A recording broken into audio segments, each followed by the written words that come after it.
Hey everybody, welcome back. Alright, so in this lesson we're actually going to do basically like an overview of retrolog and subtractive synthesis. So this is for people who are completely new really to retrolog and synthesis, or people who are right at the beginner level. So if you really already know your way around retrolog and generally know how subtractive synthesis works, then please skip on to the next lesson where we actually make the bassline. Now that bassline sound is what I would consider to be a fairly advanced sound from a sound design point of view, which is why I want to do an overview video of retrolog and subtractive synthesis first. Because if we jump right into that sound, it's going to be quite confusing for a lot of people who are new to this, okay? And just a quick note for anybody using Cubase Elements. Now, you won't have retrolog as standard, so you've got three options. You can either buy it separately from Steinberg, you can upgrade to Cubase Artist, or if you don't want to do any of that, you can actually use a free synth called the Tyrell N6, which I mentioned at the beginning of the tutorial, and by the way is actually really good. And although it does lack some of the features of retrolog, it is as good as retrolog when it comes to the actual sound that it gives out, in my opinion. And as mentioned, there is a video in the work files in the extra videos folder that shows you how to install it and how to use it. It is really similar to retrolog and pretty much has all of the same main functions. So once you understand it, you can pretty much follow along the same steps as what I'm going to show in retrolog. However, if you don't want to try and follow along, I will at least recommend a preset for Tyrell N6 for every single sound that we make, or I'll show you how to make it in the Tyrell N6. Okay, with that out of the way, subtractive synthesis. So let me just load up retrolog. So I'm just going to add an instrument track, and under synth, let's go to retrolog, make sure it's stereo, add track. So what happens with subtractive synthesis, and this is what's known as a subtractive synthesizer, is basically you create the sound, the initial sound, the tone or the timbre or the texture of the sound using the oscillators, and this just produces a straight bit of audio. Once you've got that bit of audio, you then go into what's really known as the subtractive part of the synthesizer. And with these bits, with the envelopes and with the filters, etc., we're basically like sculpting the sound. That's exactly what we're doing. We're taking bits out, hence the subtractive nature of this synthesizer. And of course, along with that, there's many different things you can do. So these sort of sculpting tools like the filter and the envelope, which we'll talk about in just a second, they can all sort of be modulated and changed as the sound is playing. So there's all sorts of ways of manipulating the functions of a subtractive synthesizer, and all of this can help you get a very particular timbre and dynamic shape and allow you to really sort of design almost any sound you can think of within reason. So let's explain that in a bit more detail. So with retrolog, we have this section over here, which is the oscillator section. And all these oscillators are what produces that initial sound that you then subtract from using the filter and the envelopes, etc. So let's just look at oscillator 1, that's already activated. So in retrolog, you have three main oscillators. These ones here. Now all of these produce sound that you can then change the tone or the texture of that sound by selecting different waveforms. So at the moment we're selected. We've got a saw wave selected. You can change that to a square. Actually that's a pulse at the moment, but we'll get to that in a second. You've also got triangle. Gives that nice deep sub sound, and sine wave, which also gives a nice sort of clean sound, which is very nice for basses. Now some of these, like the square wave for example, you've got further shaping options. So if I change this to 50%, that actually becomes a perfect square wave. And obviously you can just mess with that to get a different sort of texture to the sound that you're making. Then alongside these three main oscillators, you also have a sub oscillator. So I'll actually just turn off oscillator 1 for now, and I'll turn on the sub. And you can hear you've got a nice juicy bass sound. You've got a couple of different options here. You can select either So on triangle at the moment, you can select saw as well. And you can select square. Then we've got a noise oscillator, so I'll turn off the sub, turn on the noise. And as you can imagine, that's what we get, noise. And noise is basically atonal, so it doesn't really matter if you play it low on the keyboard or high on the keyboard, it's going to sound the same. There's various different types of noise here. Pink noise, which is kind of like a bit deeper almost. And then bandpass, white noise, etc. So there's a few little different options. Now, there is also a ring modulator, but I'm not going to talk about that now. It's a bit more advanced, but we are going to talk about that later in the tutorial when we actually use it. Okay, so the real magic of this particular section comes when you start combining different waveforms together. So, for example, we could start off with just a plain, well, sort of pulse wave, or maybe let's make that into a square by turning the shape up to 50%. Let's just turn it down a bit as well. So you've got individual oscillator volume controls here. Then we can activate oscillator 2. And they sort of add together. You can also change the octave of any of these to produce sort of different sounds. You get different harmonics when you combine different octaves. And you can also change the type of the oscillator. So at the moment, it's set on single. If I set this on multi, for example, now at the moment it's going to sound the same. But when I turn up the oscillator count, so let's just turn it all the way up to 8. So it's dramatically different, and that's because it's basically playing 8 oscillators all at once. So this one oscillator is producing 8 separate waveforms. Now it sounds a bit weird to start off with, but when you start playing with the detune knob, so I'll turn that up a bit, suddenly it transforms the sound. So what it's doing is it's just detuning all of those 8 oscillators very slightly away from each other in pitch. And also pan as well, so you can tell the sound is much wider. It has stereo information going on there, it's not just mono. Okay, so that's what the detune does. Now if you go too far, it can sound a bit weird, so you want to be a little bit careful with that. Just balance the right amount. Now obviously this is going to depend on what sort of sound you're trying to make. And let's just add a sub to this as well. So the sub oscillator is always an octave below what it says here. So this is like the main pitch control, if you like, for the synthesizer.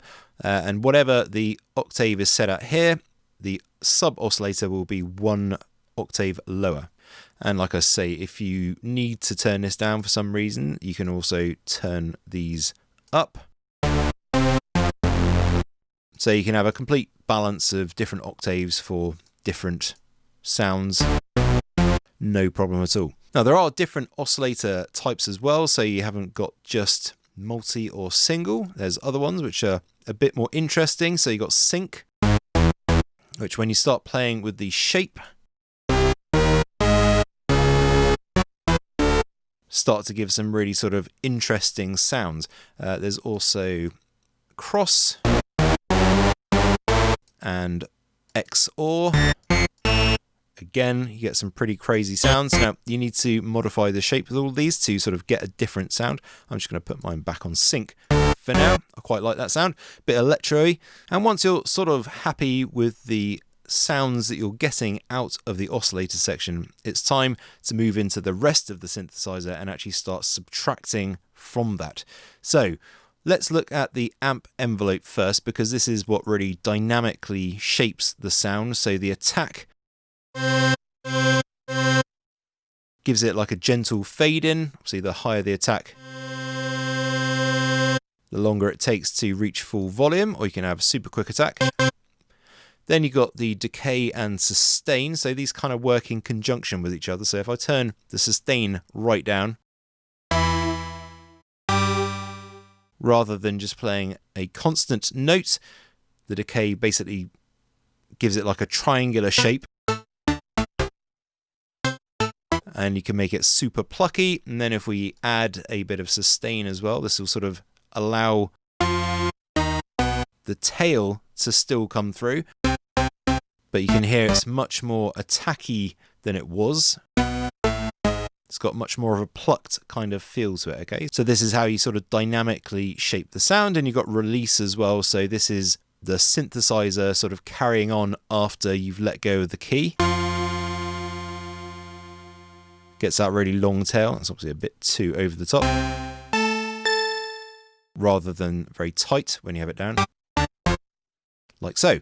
So along with that, and let's just sort of carry on with this kind of plucky type sound that we've got going on. So after we've got the dynamics shaped with our amp envelope, now we're going to look at the filter section. So in the filter section, the main control is the cutoff. At the moment, that's set on a low pass filter, meaning that as we bring the cutoff down, we are basically taking off the high end. If we have this on a high pass, it's the other way around, so you'll be losing the low end. Normally, we'll just leave it on the low pass for now. And there's a couple of other functions as well with the cutoff, so let's just set this down a bit. So you've got resonance.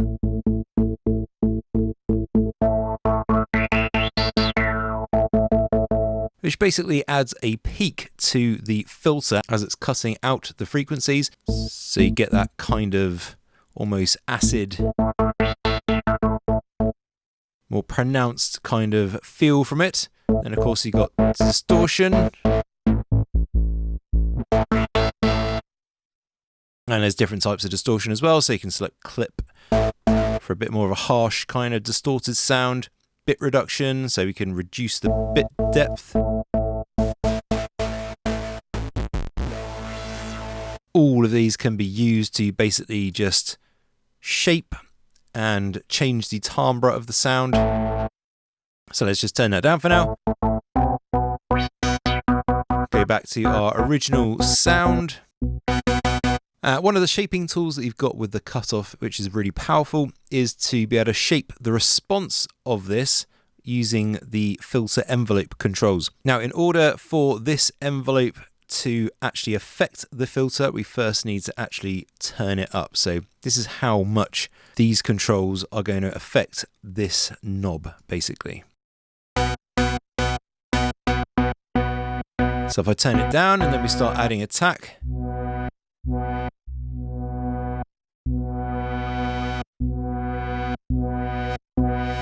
you can hear that basically the cutoff starts down lower and then goes up in frequency, sort of opening up as it were. And we can also shape it to be like a more sort of plucky sound again, so the decay and the sustain kind of work together. So if you want a really plucky sound,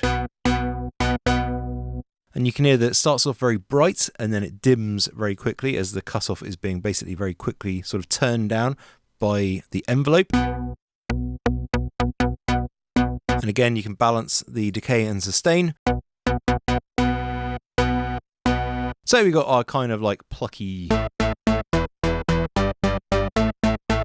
kind of sound going on. So the last thing that I want to talk about in this actual window, now there are 3 windows to Retrolog, just so you know. We're in the Oscillator window, or the main window, and I just want to talk about the modulation matrix. So as I mentioned before, you can sort of add an LFO or any kind of modulation that you like to, say for example, the cutoff filter. So that's what we're going to do here, and I'll just show you how that works. So these 4 blocks that you can see, they're all sort of like separate modulations that you can add, and there are sort of like 4 banks of these, if you want to call it that. So you've got 16 possible routing options, and basically how it works is we've got our source. So we choose the modulation source. So I'm going to use LFO1, so that's just a low frequency oscillator, and you can see it here. So at the moment it's just putting out a sine wave, and you can actually see the modulation that it's going to give us because of that flashing light. So it's going to modulate to that rhythm. So if I speed it up, you can see that that gets faster. So that's how much, or the speed of which it will modulate whatever it is I'm going to modulate, or I can turn it right down and have a much slower kind of modulation. Now at the moment, obviously, it's not doing anything to our track because we haven't actually attached this to anything. So we've got our source, then we've got our destination. So we're going to select our cutoff for this because it's a nice easy one to demonstrate what's happening. Now again, at the moment, There's nothing happening because we need to actually add some modulation depth to this. Now let me just speed this up a bit.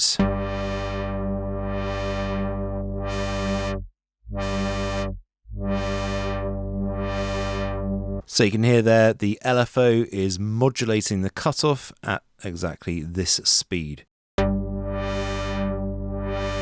You can change this to sync to the tempo. So if you just select tempo, then this will change, and then you can select whether you want it to modulate to a beat, to half a beat dotted, or 1 beat dotted, or whatever it is that you want. You can modulate it to no problem. So that's how we set up modulation in Retrolog. Now that's just a very basic example. You can modulate sort of any of these functions with the LFOs or the other sources that you've got, so you can actually apply the amp envelope settings to other parameters in the synth as well. You can use envelope 3, which is a separate envelope, which you get to by clicking over here. We'll actually be using that in the next lesson. And then you've got obviously different LFOs, so you can have different LFO speeds for different parameters and so on. You can get quite complex with it. You've also got voicing up the top here, so actually at the moment we can play chords. Let me just turn off our LFO for a second.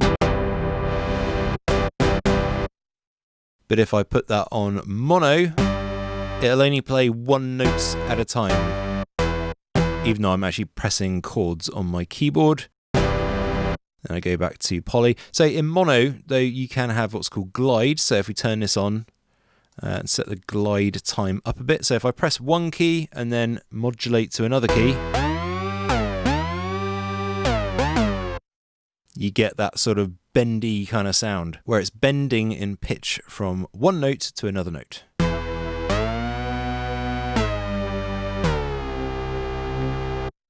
For example.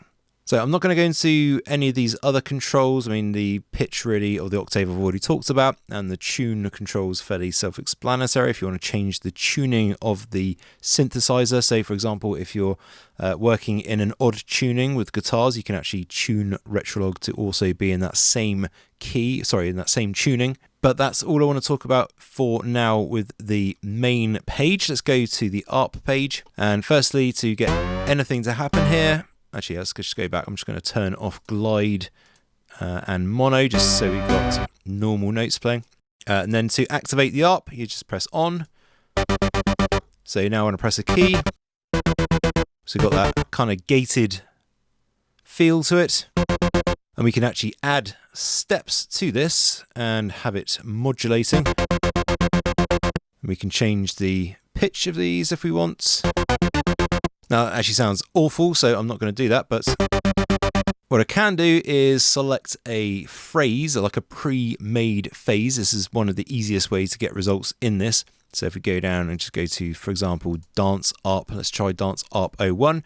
And if I play in a chord, so a bit of an odd one, try something else. And we get all sorts of mixtures of sort of ARPs and the actual chord playing at the same time. There's many different, actually some not bad presets in here. Those first few are a bit weird, but there are actually some nice ones.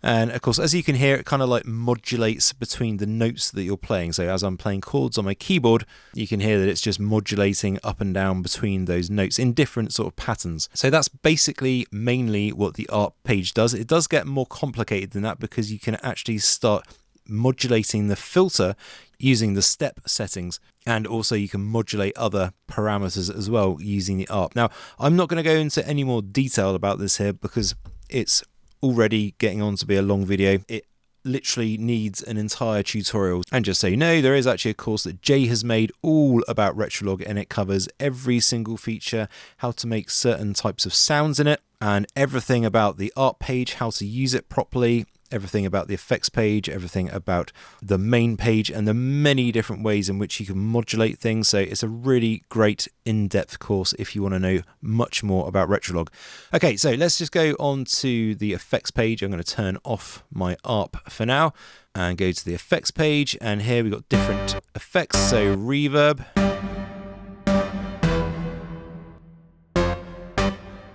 which you can change the mix of, and you can change the delay time as well. So plenty of things to do there. Pre-delay if you want to add. Usually you don't want massive amounts of pre-delay, but it just helps give the sense of a sort of certain size of room. Then we've got delay, of course.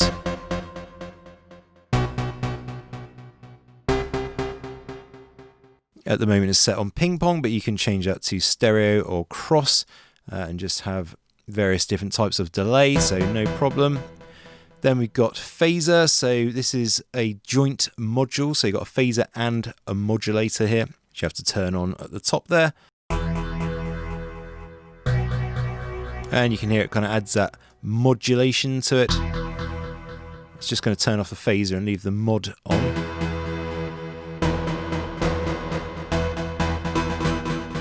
Just turn down the delay a bit. So it just adds that kind of like pitch bend, like a vibrato to it. Let's turn that off. The phaser obviously adds phasing to it. You can hear that kind of like doubled up,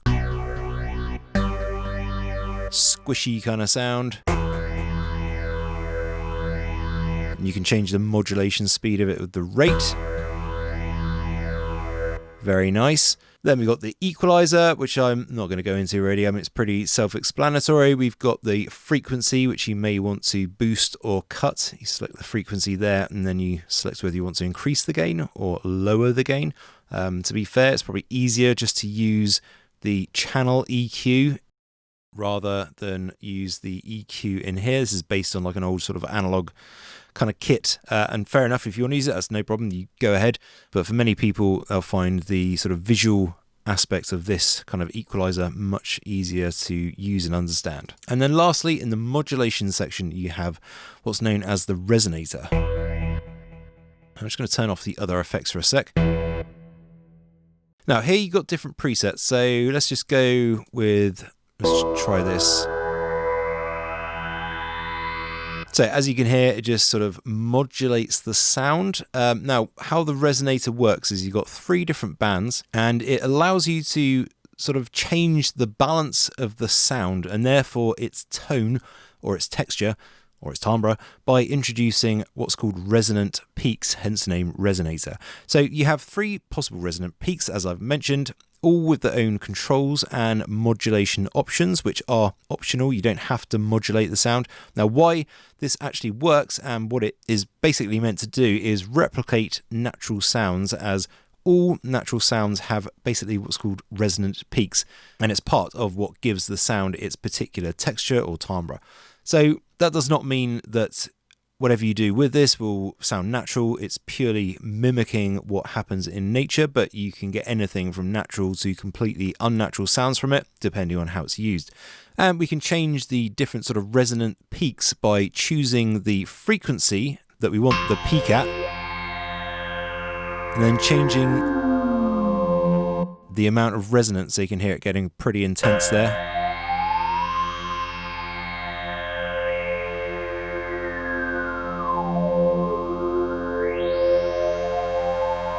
Now, at the moment, this preset, this BAT2, has got LFOs going on, so we can actually turn those down so it's not modulating these resonant peaks.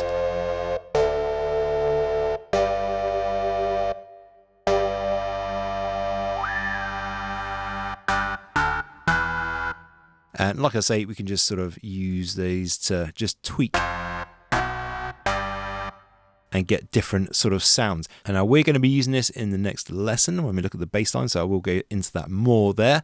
And for an overview of Retrolog, I think that pretty much wraps it up. So just understand that this is where the sound is created, the oscillator section, the initial tone. Then from there on out, all we're doing is basically taking away from that sound, shaping it, sculpting it, and basically making it into the sound that we want. So thank you very much for watching, guys and girls. I'll see you in the next one.